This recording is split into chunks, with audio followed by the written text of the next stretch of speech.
Welcome, YouTube. Today we're going to be doing SCP-001 when daybreaks, SCP-173.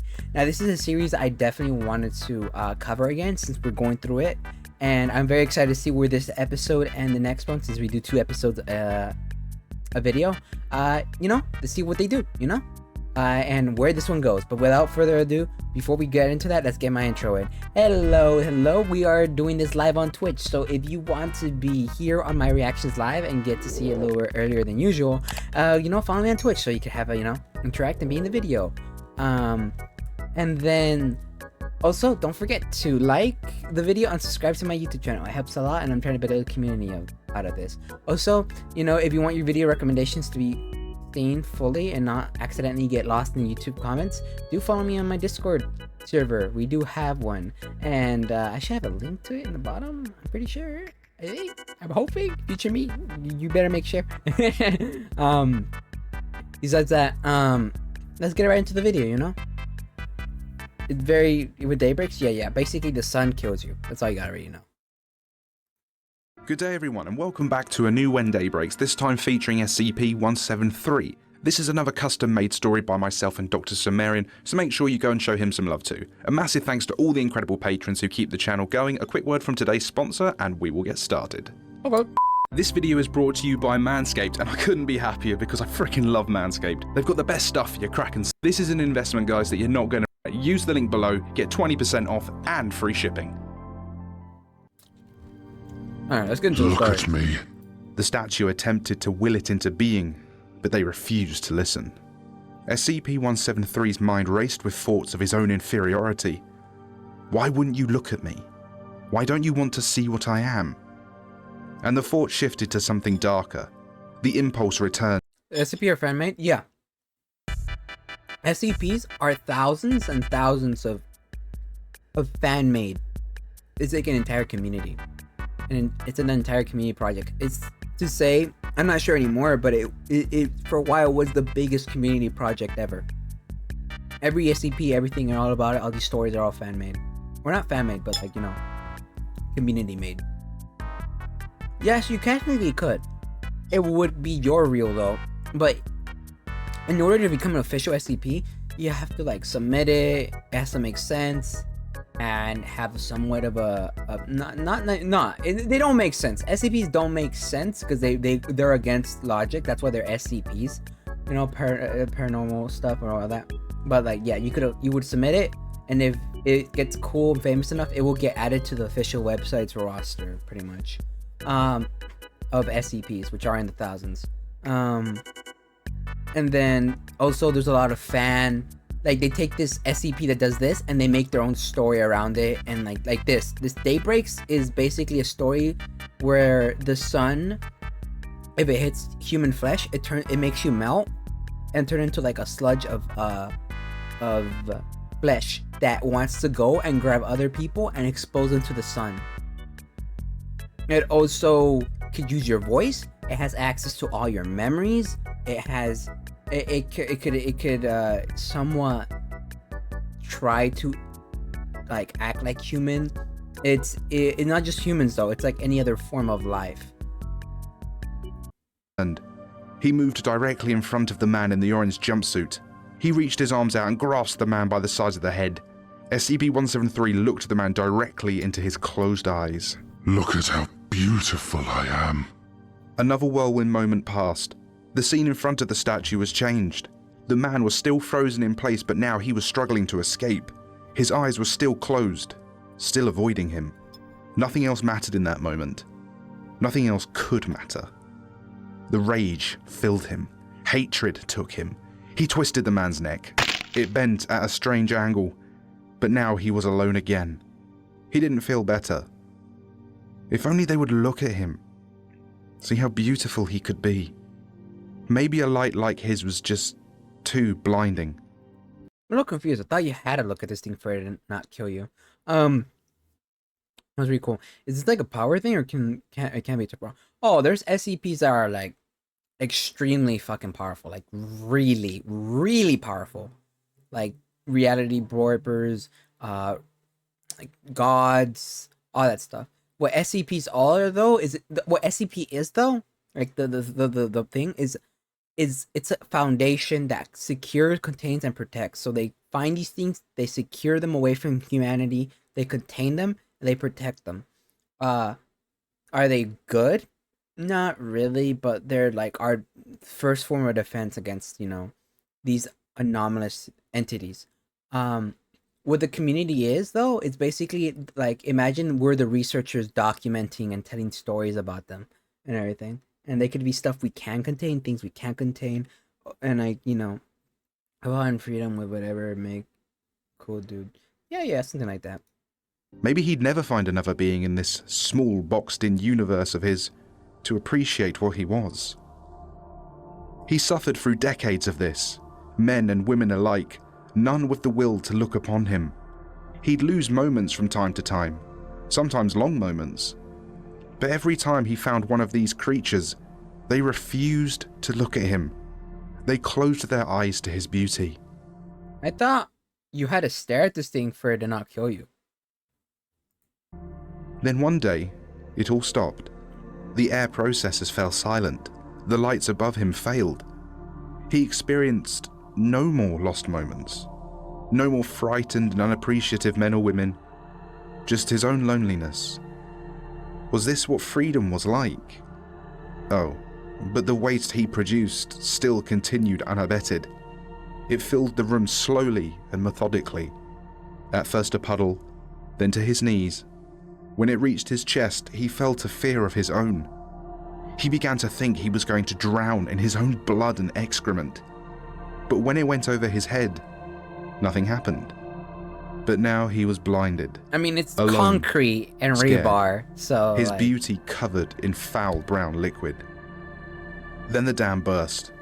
The moment it happened was such a relief. The pressure of the room released explosively into the next chamber.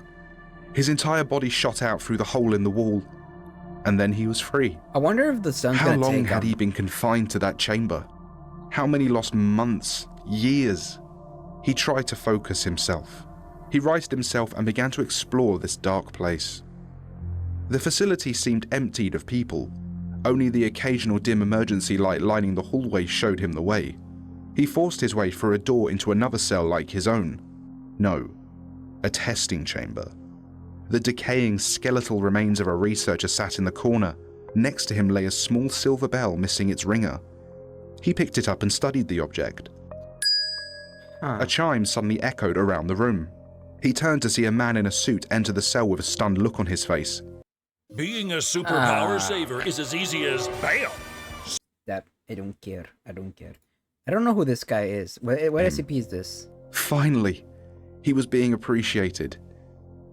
And just as quickly he wasn't. The man was now looking at the corpse with a look of sadness and guilt. Regardless, he closed his eyes and the rage came back to the statue. Okay. It promptly snapped the man's neck and left the cell, leaving the corpses to rot. The labyrinthian hallways and corridors gave way to offices and recreational areas. Here he came across the remains of those who had once called Okay, I was just misinterpreting the beginning part. Okay, that was a bit too much gore for me. Really? I didn't think that was much gory. Very big. Then again, I did grow up with Happy Tree Friends, so I'm very used to the gore, or desensitized. this their home. Bullets to the head. Sounds. Every one I of them. guess. He could hear voices and he followed them. Oh. Though a shelf blocked his way, an old man and a woman in rags stood over the huddled, crying form of a young girl at the end of the corridor. The old man turned to look at him. This was not admiration. This felt cold. It felt like the gaze was piercing his very soul. The woman led the girl around a corner and out of sight. The old man smiled at him, and also backed his way around the corner and out of sight. The old man's here. He found the office of the HMCL supervisor. The man's torso was missing, but his lower half still sat in the chair at the desk. 173 shoved the remains aside and looked at the desk. His own documentation was there, buried under various reports and warnings about the apocalypse going on outside. It mentioned that whenever someone looked at 173, that he was unable to move. Lies. It was them who froze, eyes shut and mouths agape in panic. It was them who refused to behold his beauty. He threw the document down. He moved back towards the door. Interesting perspective we have of this guy. 173 wandered the site looking for the exit and reading notices on the wall. A flickering screen looped a message. Functioning site, we are experiencing an XK-class end-of-the-world scenario. I repeat, we are experiencing an XK-class end-of-the-world scenario. Please be advised that exposure to sunlight is to be considered valid reason for termination. If you suspect a colleague has been turned, say something. More instructions will follow. This screen was covered in dried brown liquid. Blood, he assumed, from the body slumped to the floor next to it. What did these people have against the light? There on the floor he noticed a lump of something strange. It was snaking from around the corner and had the corpse by the leg. Oh, it's dragging it. Like everything always was for him, was frozen in place. But he couldn't help but follow it. The strange, fleshy tentacle disappeared into a mass as large as the hallway itself just around the corner. A thing with eyes, hundreds of them, all looking at him. And suddenly, it wasn't frozen at all. But neither was he. This was a new feeling, an experience unlike any other in his life. Someone, or something, finally saw him. I wonder what it's gonna do. The voice said with a sense of finality. Me? 173 thought to himself. Whoa, he's a bit of a Was this flirt. it? The moment of recognition. Would he finally be appreciated for what he was? He's about to get destroyed, isn't The he? creature reached another tentacle out and caressed the side of 173's face. I've been waiting for you. Come into the sun. Yandere So I ass can see word. how beautiful you really are. He moved forward with the creature, which slurped and lurched his way backwards down the hallway. All of its eyes were looking directly into his very being. For the first time in his long and fruitless life, he was finally and truly seen. The creature wasn't recoiling in fear. It wasn't closing its eyes out of disgust. It appreciated him for what he was. Beautiful. Up the staircase he went. When 173 stumbled and nearly fell, the monster caught him. It cradled him. It carried him the rest of the way up. He caught a brief sight of several teddy bears made from all kinds of objects, watching him from the shadows. They were scared. One made of paper and tape was hugging another made of string, while another made from crisp packets appeared to cry into the shoulder of one that looked perfectly normal. It waved at him as he passed by. Interesting. It's very interesting that this little guy.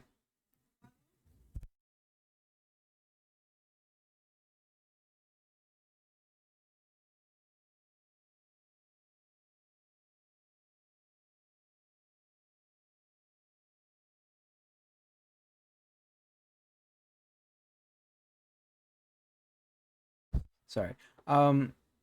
It's very interesting. This thing is just not being pursued by the flesh, to say the least. I wonder why.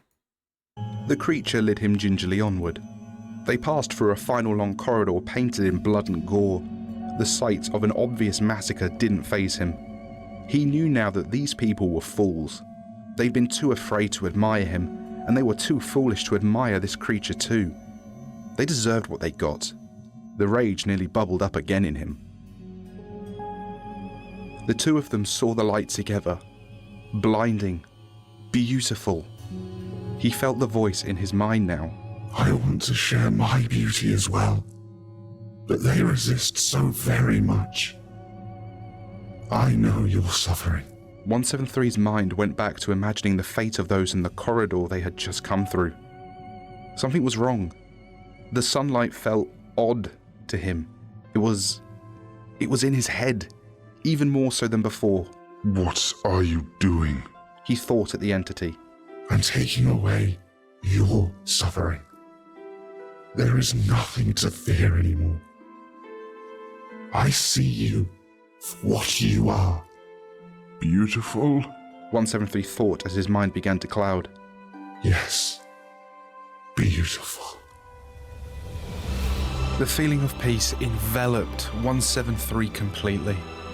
He felt content. He felt love. All those years of imprisonment and torture, all the experiments, all the bodies, all the cross-testing, the heart-wrenching feelings of sadness and despair after his master left him. None of it mattered anymore. Finally, something loved him for what he was. Finally, something saw him as beautiful. Well, He gazed into the sun's majesty and could feel billions of eyes watching him, without judgment, but admiration. He let the sun's rays shroud him in loving warmth.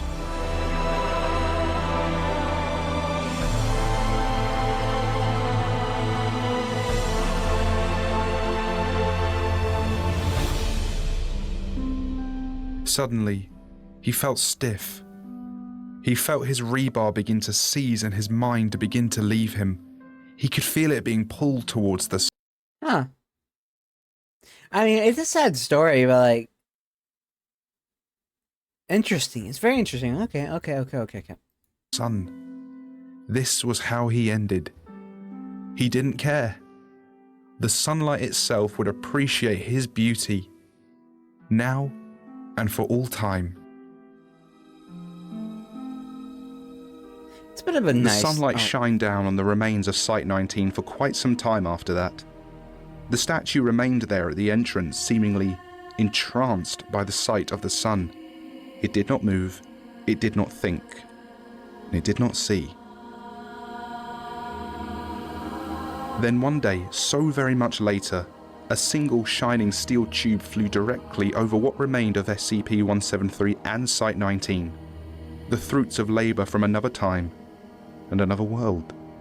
When the flash of nuclear radiation washed over 173, what was left of it didn't notice or care. The concrete and rebar statue simply crumbled away to join the dust and sand. Okay, that also lets us know that the mission to get a missile by the other team was successful, and that they sent that missile over and the mission was a success, and they making everything go into a nuclear winter where there would be no sun. The light was blinding. And that concludes this 173 When Day Breaks tale. There will be more When Day Breaks in July, as well as a whole load of future When Day Breaks covering the Angel of Darkness Part 2, St. Elmo's Fire Part 3, and some other standalone SCPs too, so make sure you like... Okay, let's go ahead and do one more, and then we could go ahead and just, there we go, this one.